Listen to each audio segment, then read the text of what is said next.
Hello everyone, welcome to science express. आज हम discuss करेंगे railway group D previous year top science question जो NCERT special है।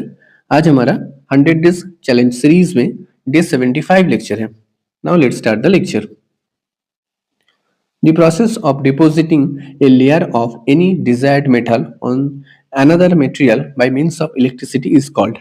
एक ऐसा प्रोसेस जहां पर कोई भी डिजायर्ड मेटल किसी अनदर मटेरियल पर डिपॉजिट किया जाता है थ्रू द इलेक्ट्रिसिटी प्रोसेस के साथ, इस प्रोसेस का नाम क्या है? So it is called electroplating. Okay, it is called electroplating. Standing waves and echoes are based on which acoustic phenomena. जो स्टैंडिंग वेव्स हैं, इकोज जो प्रोड्यूस होता है, कौन से एक्वास्टिक फेनोमेना के ऊपर डिपेंड होता है? So it is depend on the sound का जो फेनोमेना होता है वो होता है reflection of sound. That is reflection of sound. Okay.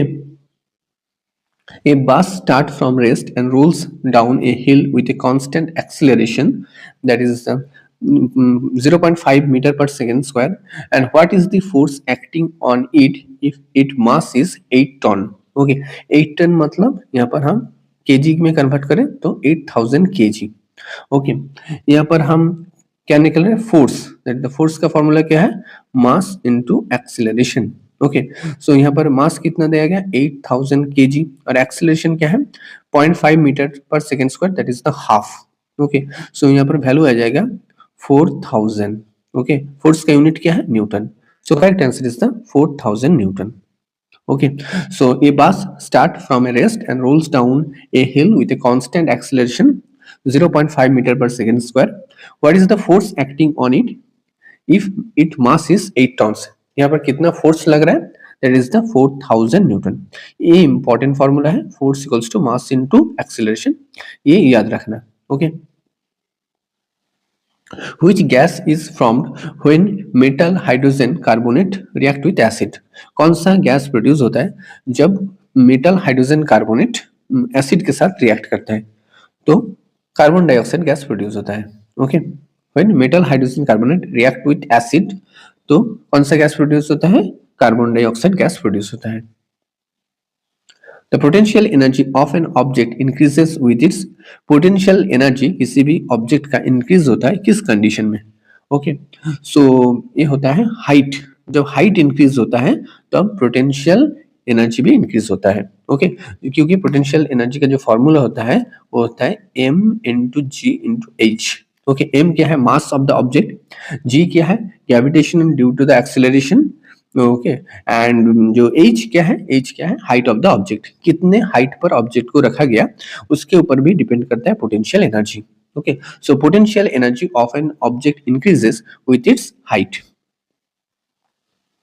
Which of the following transport product of photosynthesis from the leaves to the other part of the plant?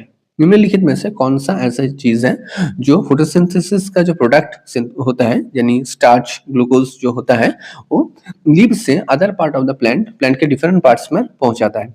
So name of the tissue is the phloem. Okay, name of the tissue is phloem. Okay, phloem photosynthesis से हुआ जो food synthesis हुआ उसको leave से different part of plant को पहुंचाता है। सो correct answer is the phloem. Which among the following controls beating of heart and respiratory movement? Okay, so कौन सा ऐसा पार्ट है बॉडी में जो हार्ट बीट को और रेस्पिरेटरी मूवमेंट को कंट्रोल करता है? So that is the medulla oblongata. Medulla oblongata जो which control beating of the heart and respiratory movement, ये दोनों चीज को कंट्रोल करता है, that is the medulla oblongata. The given equation describe the relation S equals to ut plus half at square। ये जो given equation दिया गया ये कौन से चीज, दो चीज के बीच में रिलेशन को दर्शाता है? So it is a position and time. ये दोनों चीज को ये इस इक्वेशन से हम पता लगा सकते हैं, position and time.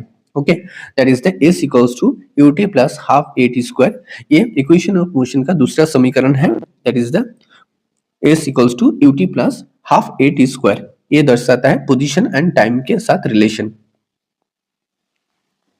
Which of the following eye disease is related to near sightness? निम्नलिखित में से कौन सा बीमारी निकट दृष्टि दोष से संबंधित है? सो इसको हम कहते हैं मायोपिया। ओके, इसको हम कहते हैं मायोपिया। मायोपिया में कौन सा लेंस दिया जाता है रेक्टिफाई करने के लिए? That is the concave lens.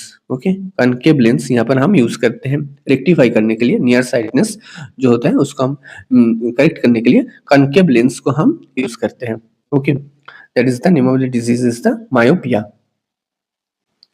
Which blood vessel carry pure blood from the lungs to the heart? ऐसा कौन सा रक्तवाहन नालिका है जो लंग से प्योर ब्लड को हार्ट तक कैरी करता है? Which blood vessel carry pure blood from heart lungs to the heart, मतलब ऑक्सीजनेटेड ब्लड को लंग से हार्ट तक ले आता है। So it is called pulmonary veins. Okay, हमारे हार्ट में 4 चेम्बर होता है, 2 ऑरिकल्स, 2 वेंट्रिकल्स। हार्ट का जो लेफ्ट साइड है, लेफ्ट साइड में जो ऑरिकल्स होता है उसमें पल्मोनरी वेन्स लंग्स से ऑक्सीजनेटेड ब्लड को ले आता है।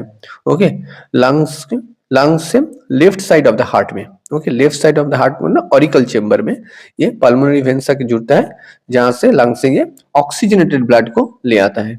कौन से साइड में ले आता है? लेफ्ट साइड में, हार्ट के कौन से चेम्बर में? लेफ्ट ऑरिकल में। Okay, so correct answer is the pulmonary veins.